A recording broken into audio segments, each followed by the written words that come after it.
Good afternoon. Thank you for joining me here on the Royal House of Ra. I am your host, Ramses Khufu El Ra.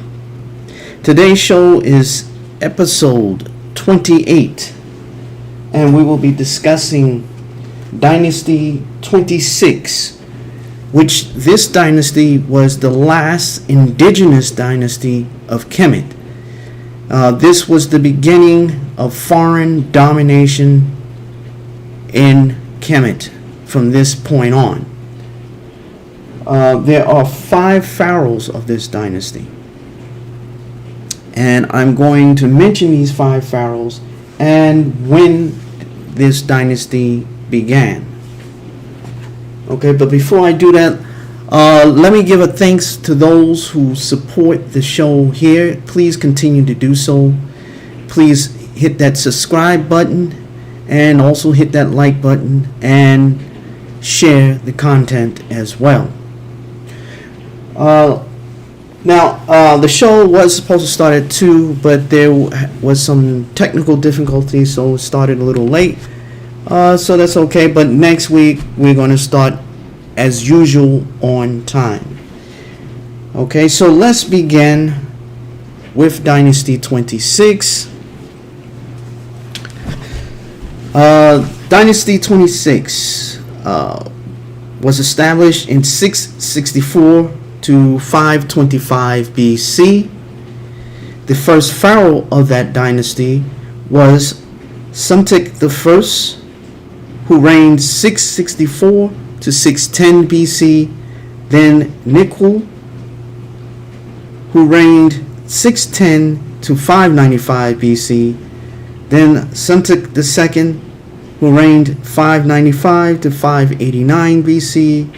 Then Wahibre, who reigned 589 to 570 BC. Then Ahmose II, who reigned 570 to 526 BC. Then Psamtik III, who reigned 526 to 525 BC. Okay, so we're going to go into this and see where this goes and how this dynasty was able to keep afloat. Now, before we go on, this dynasty was controlled by the Persians. This was actually, they were controlled by, there was some Assyrian dominance, but they were mostly controlled by the Babylonians, also known as the Persians. They were controlled by the Assyrians, followed by the Babylonian expansion and military activities. So we're going to go into that and discuss this last dynasty and its collapse and the foreign dominance over Kemet. Okay, by virtue of the sporadic Assyrian overlordship of Kemet, the end of the 25th dynasty and the beginning of the 26th XXVIII Dynasty overlapped. After the second uprising against Assyria in 665 BC, Ashurnapur had confirmed Nekau I as king of Sardes, and his son Psamtik, better known by the Greek name Psamtik II, as king of Athens, both cities being in the delta. The Sati family hold on the area was therefore consolidated with Assyrian approval. On the death of Nekau in 664, Psamtik I was recognized by the Assyrians as king of Kemet. His task was to control not only the unruly princes and petty kings of the Delta, but also to come to some reconciliation with the power center at Thebes. This latter proved to be easier than anticipated.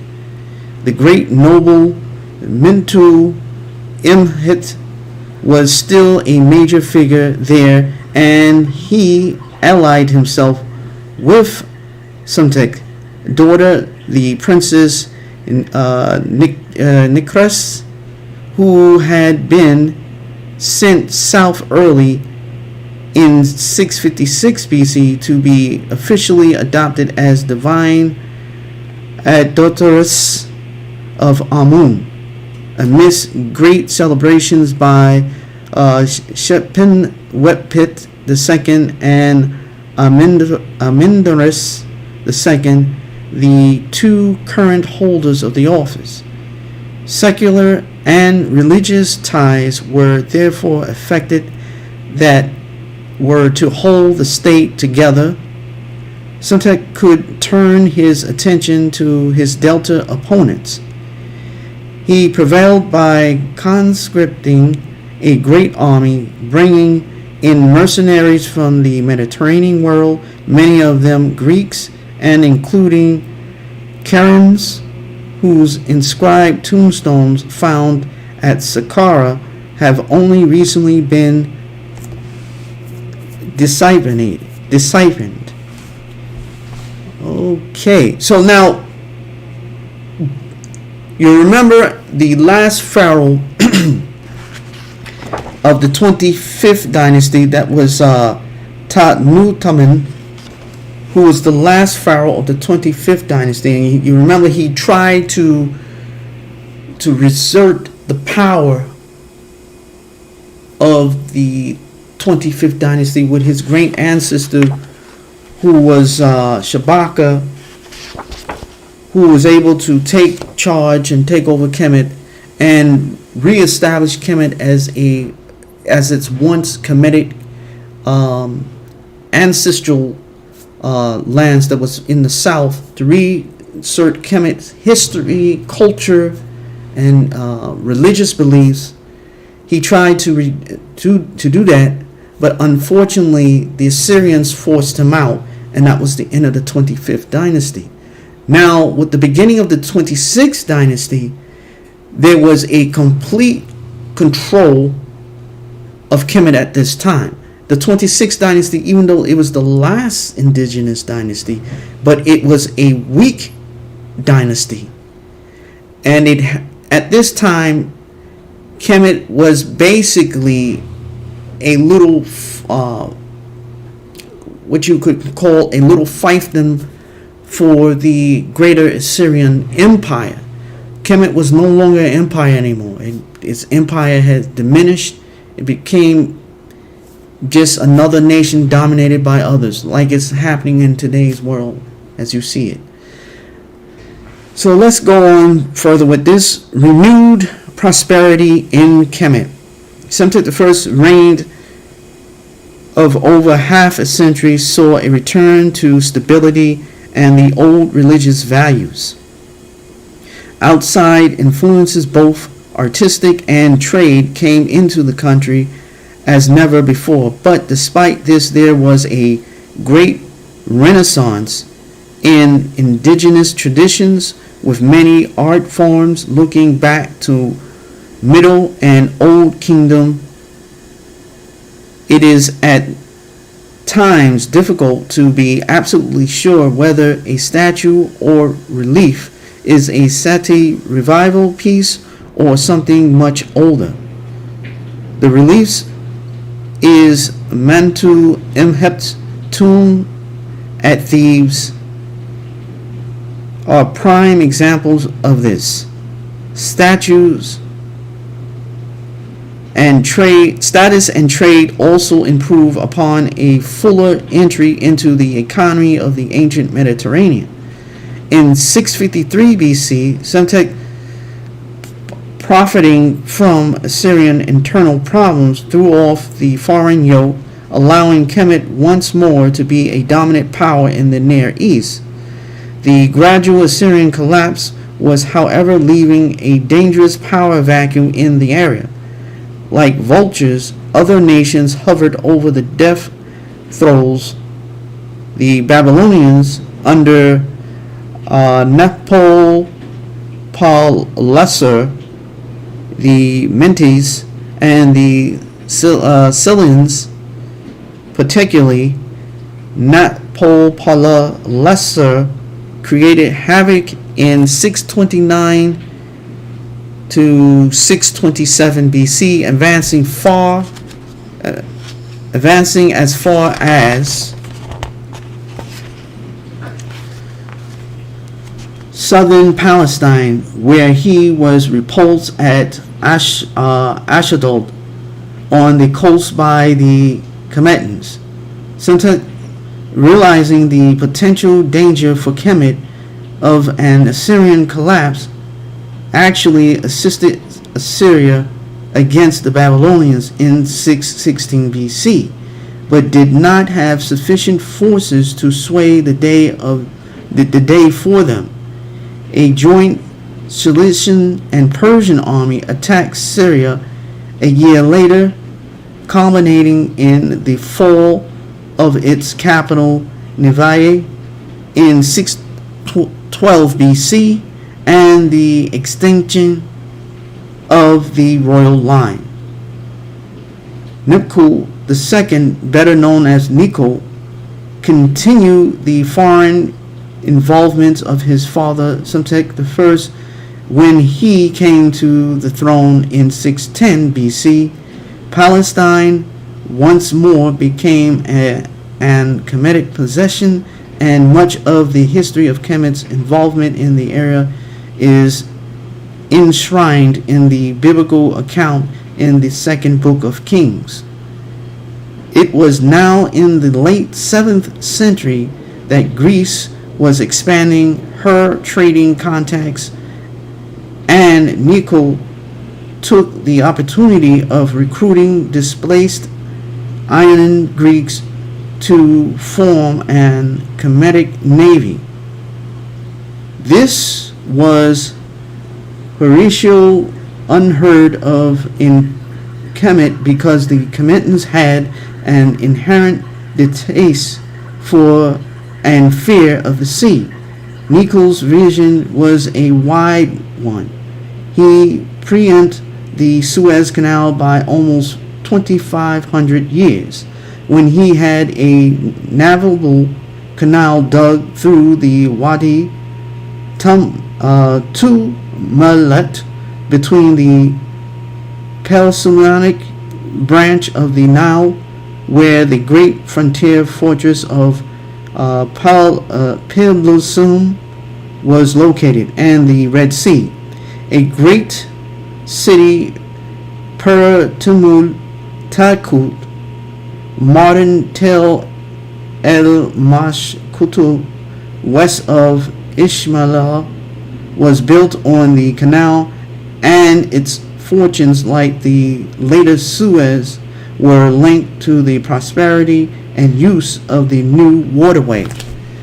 Okay, so everyone think in modern Egypt that the Suez Canal was the first canal that was built. No, it was built by an indigenous Kemetic dynasty, the 26th dynasty, that built the first canal in which the Suez Canal currently resides.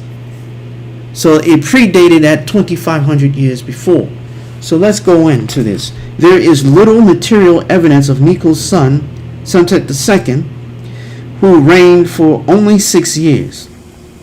He was involved with a foray into Nubia in 592, marching as far south as the Third Cataract.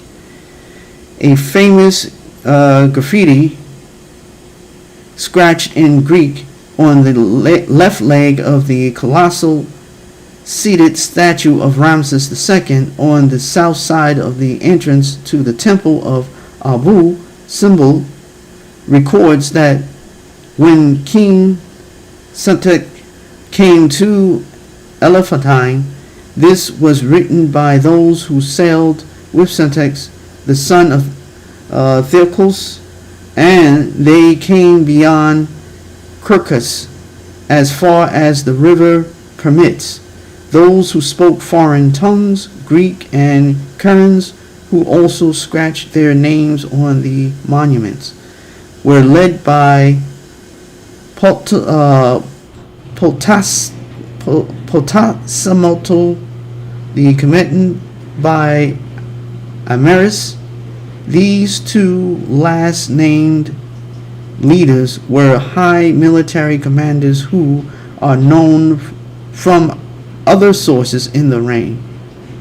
An unexplained outcome of this expedition was the deliberate slighting of monuments of the 25th Dynasty Kushite kings and also of Psamtik's father Nekau.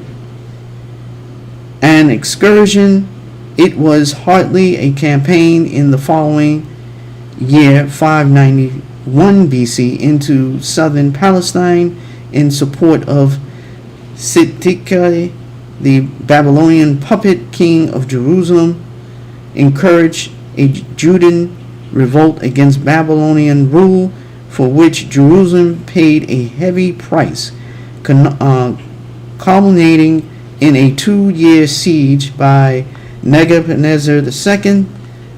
The city fell in 587 BC. This was during the period of the biblical 37-year Babylonian exile. Wahibre, better known as Ahmose, succeeded his father in February 589 BC and continued his policy of intervention in Palestinian affairs.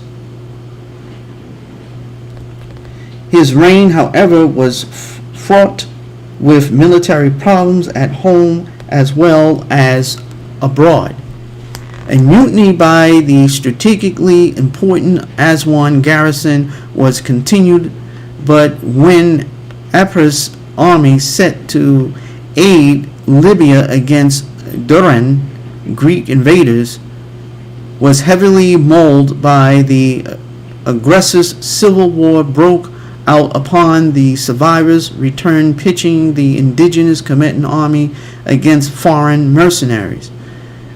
As was to happen so often under the Roman Empire, the army turned to a victorious general, in this case a veteran of the Nubian campaigns, Ahmose II, and when the two sides met in 570,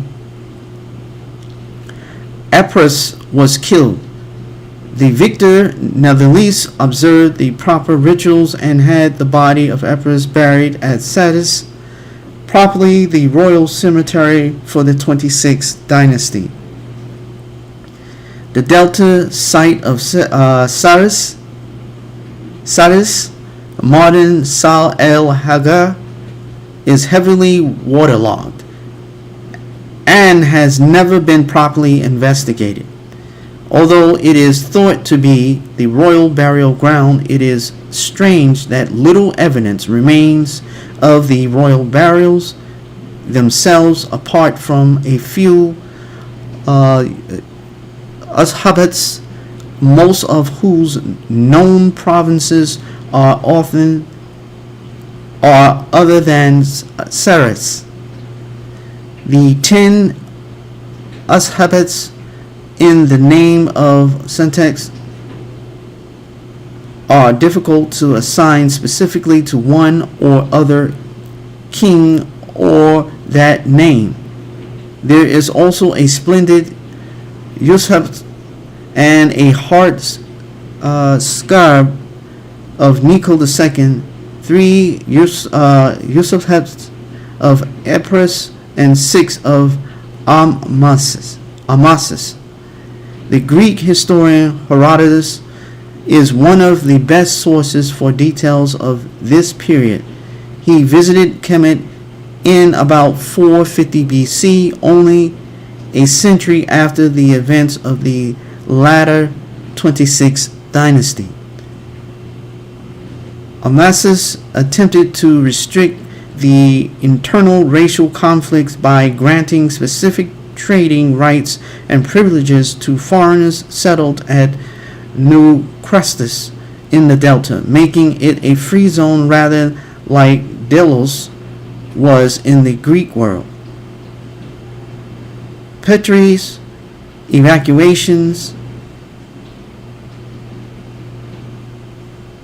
excavations there in the late 19th century produced interesting evidence of the city's cosmopolitan nature and its temples to alien deities.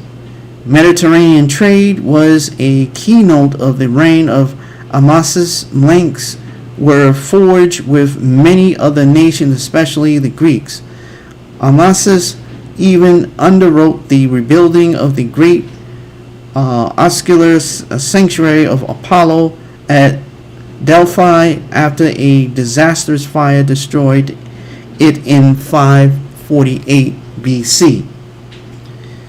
Although the essential focus of the dynasty was its seat at Saris, the family hold over Thebes was maintained through most of the dynasty by a great lady, the Princess Ahmose Wahibre, daughter of Psamtik II, by Queen Tukhat. She had been adopted by the divine Adorestus Nitocris, who was closely associated in the administration with Mentuhotep, and succeeded her in 584 BC. She held the office for almost 60 years until the Persian conquest in 525 BC. Her sarcophagus left was reused in the Ptolemaic period by a royal scribe, Amenhotep, who had the feminine suffixes altered to masculine ones. Assyrian, followed by Babylonian expansion and military activity, had in turn threatened and subdued Kemet. Now there was a new contender on the scene, Persia. She had waged war against the Greeks. Kemet was no match for her. Within a year of succeeding to the Kemetan throne, Psamtik III had to face the Persian army in 525 BC at Pelusium, the eastern gateway into Kemet. The inexperienced king eventually fled, defeated, to Memphis, only to be captured and transported to Susa, the Persian capital. Okay, so that is the end of the 26th dynasty. So with the last pharaoh of the 26th dynasty, you see here that the Assyrians, followed by the Babylonian expansion and the collapse of the Babylonian, and then the rise of the Persian Empire, and the Persian Empire spread throughout Asia and Asia Minor, and then knocked on the doors of Kemet and basically took over Kemet at this time. So this was a great tragedy for Kemet and the indigenous of Kemet, and the collapse of a great civilization. Now, next week on Monday, which is April 18th, we will discuss Dynasty 27th. That is the first Persian period. So this is a Persian dynasty, the 27th dynasty. So we're going to talk about that, and that would air at 5 p.m. Central Time, 6 p.m. Eastern Standard Time, 4 p.m. Mountain Time, and 3 p.m. Pacific Time. So we're going to discuss about the first Persian dynasty, which is the 27th dynasty, and what happened during their reign. And then we, on Thursday we will talk about the 28th, 29th, 30th, and 31st dynasties. So we're going to go into that. Okay, so we're going to focus on the 27th dynasty. So once again, thank you for tuning in. I hope everyone enjoys today's show. Please enjoy the rest of your day. Continue your support of the Royal House of Ra. And stay blessed. And see you soon. Take care.